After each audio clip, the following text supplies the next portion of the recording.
آپ اور میں یہاں بیٹھے، بالکل اس وقت کچھ لوگ کسی اور جگہ پر، کوئی گلی میں بیٹھے ہوئے، کوئی بازار میں بیٹھے ہوئے، کوئی کسی سیاسی ڈیرے پر بھی بیٹھے ہوئے۔ اب تینوں کے اغراض دیکھیں کیا ہے۔ آپ کس لیے بیٹھے؟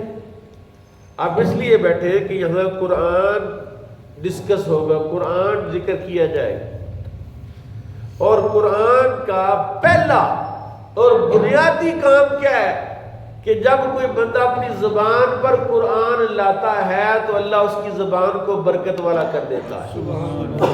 جب قرآن کوئی اپنے سینے میں محفوظ کرتا ہے، اللہ اس سینے کو آباد کر دیتا ہے۔ جب قرآن کی فہم اور قرآن کی بصیرت کوئی حاصل کرتا ہے، مجھے یاد ہے بڑے عرصہ پہلے یہ بات میں نے کسی سکھ عالم سے سنی تھی کہ کوئی ایک شخص تھا، بکریاں چراتا تھا، تو اس نے سوچا کہ یار ساری زندگی میری بکریاں چراتے چراتے گزر گئی، تو ابھی میں مر جاؤں گا۔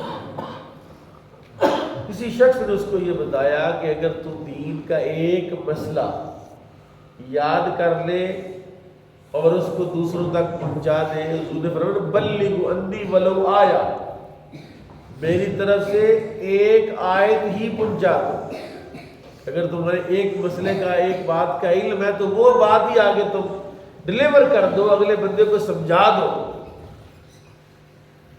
اس کو کسی شخص نے کہا کہ دیکھو مٹی سے تیمم جائز ہے اور سوا سے تیمم جائز نہیں، یہ بات اس نے سیکھی۔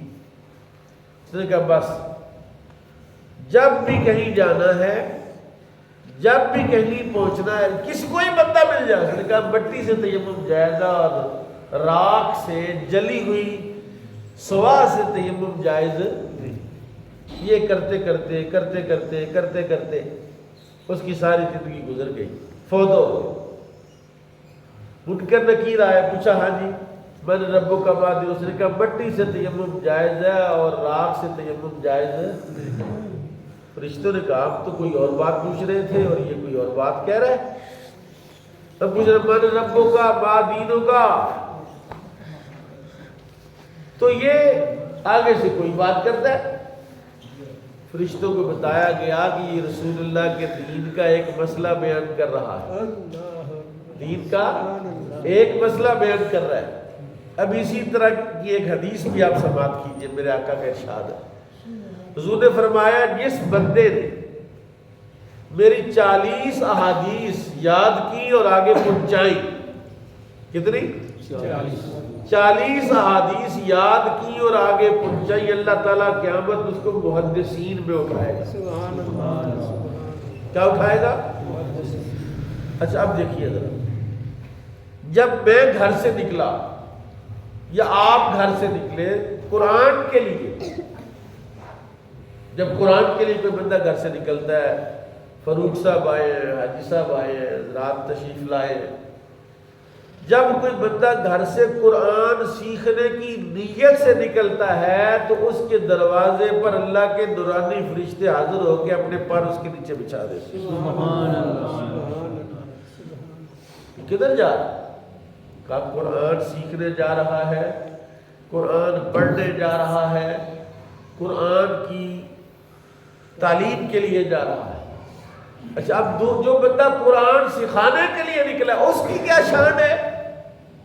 فرمایا جو قرآن سکھانے کے لیے نکلتا ہے، جب وہ اپنے گھر سے نکلتا ہے تو مچھلیاں پانی میں اس کی بخشش کی دعا کرتی ہیں، سبحان اللہ۔ ہواؤں میں اڑتے پرندے اس کی بخشش کی دعا کرتے ہیں، چیونٹیاں اپنی بلوں کے اندر اس کی بخشش کی، اپنے سوراخ میں اس کی بخشش کی دعا کرتی ہیں۔ معلم الناس الخیر، لوگوں کو خیر کی تعلیم دینے والا۔ اور خیر کیا ہے؟ ہر خیر میرے رب کا انعام ہے اگر کسی کو میسر آ جائے۔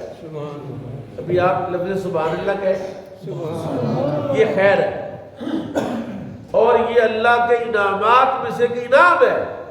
اور پھر میں آپ کو قرآن کے فلسفے میں اگر بات کروں، قرآن یہ بات کہتا ہے کہ تم صرف نیکی اور تقوی اختیار کر لو گے تو میں ایسی جگہ سے تمہیں رزق دوں گا جہاں سے تمہارا گمان نہیں۔ آپ سمجھے، میں سمجھو یار، عقل میں نہیں آتی بات کہ ایک بندہ قرآن پڑھتا رہتا ہے، نیکی کرتا رہتا ہے، تقوی اختیار کرتا ہے تو اللہ کہتا ہے میں اس کو ایسی جگہ سے رزق دیتا ہوں جہاں سے اس کا گمان بھی نہیں ہوتا۔ حالانکہ رزق تو تجارت سے، رزق تو نوکری سے، رزق تو محنت سے، مزدوری سے ملتا ہے، تو اس کو رزق جو ہے وہ تقوی سے کیسے ملے گا؟ اور بات بھی کس نے کی ہے؟ قرآن نے، اللہ نے کہا ہے کہ تم نے تقوی اختیار کرنا ہے۔ اب دیکھنا ہے کہ وہ تقوی کیا چیز ہے جس کے اختیار کرنے کا، اس کو تھوڑا نام، جس کے اختیار کرنے کا جو ہے وہ حکم دیا ہے اللہ تعالیٰ نے، جس کے اختیار کرنے کا اللہ نے حکم دیا ہے۔ اللہ کہتا ہے نماز کس لیے پیدا کی ہے؟ تقوی کے لیے۔ روزے رکھو کس لیے؟ کہ تاکہ تم، حج کس لیے کرنا ہے؟ تقوی کے لیے۔ قربانی کس لیے کرنی ہے؟ تقوی کے لیے۔ وضو کس لیے کرنا ہے؟ تقوی۔ وہ تقوی کیا چیز ہے؟ جناب فاروق اعظم رضی اللہ عنہ سے پوچھا کہ جناب یہ تقوی کیا چیز ہے؟ آپ نے فرمایا تم کبھی کسی خاردار جھاڑیوں میں سے گزرے؟ ہاں جی گزرے۔ کیسے گزرتے؟ کہا ایسے گزرتے ہیں کہ کپڑوں کو سمیٹ کر گزرتے ہیں کہ کانٹے میں الجھ نہ جائے میرا کپڑا، میری چادر۔ فرمایا پر دنیا میں اس طرح گزرنا کہ دنیا کی علائش اور اس کی گندگی تمہارے کردار پر نہ پڑے، یہ تقوی ہے۔ یہ کیا ہے؟ تقوی ہے۔ آپ نے صبح کی، صبح سے شام تک آپ نے زندگی گزاری، اب بتائیے کہ آپ کی آنکھ نے صبح سے اب تک کیا دیکھا؟ آپ کے کان نے صبح سے اب تک کیا سنا ہے؟ آپ کی زبان نے صبح سے اب تک کیا بولا ہے؟ آپ کی آنکھ نے صبح سے اب تک کیا دیکھا ہے؟ اور آپ کے ہاتھ جو ہیں صبح سے اب تک اس نے کیا پکڑا ہے؟ اور آپ کے پاؤں جو ہیں صبح سے اب تک سارا دن میں آپ کے پاؤں کس کام میں مصروف ہوئے؟ میرے بھائی اسی کا نام تقوی ہے۔ ایک بزرگ نے، کسی مرید نے پوچھا اپنے مرشد سے کہ جناب میری جو نظر ہے یہ بھٹک جاتی ہے، میری نظر بھٹک جاتی ہے، مجھ سے جو ہے وہ گناہ ہو جاتا ہے، اور مجھے آپ بتائیے۔ اس نے کہا اچھا ایسا کرتے۔ بادشاہ وقت کے پاس گئے، بادشاہ نے اپنا ایک سپاہی اس کو دیا اور ایک دودھ کا پیالہ دیا اس کو۔ اس نے کہا یہ دودھ کا پیالہ ہے، یہ پکڑو، اس بازار سے یعنی ظفروال بائی پاس سے لے کر یہ کچہری چوک تک لے کے جانا، لیکن ایک بھی قطرہ اگر اس میں سے دودھ کا گرا تو یہ تلوار لے کر بندہ پیچھے ہے تیری گردن اڑا دے اسی وقت۔ وہ پیالہ لے کے چلا، اب اسے کیا خطرہ ہے؟ اگر اس میں سے دودھ کا ایک قطرہ بھی گرا تو کیا ہونا ہے؟ میری گردن اڑ جائے۔ وہ گیا بھی، واپس آیا بھی، اور دودھ کے پیالے سے ایک قطرہ بھی کم۔ اس نے کہا کیوں کیا؟ کہا تلوار کے ڈر سے۔ کہ تلوار کا ڈر ہے تو وہ جو رب کائنات ہے،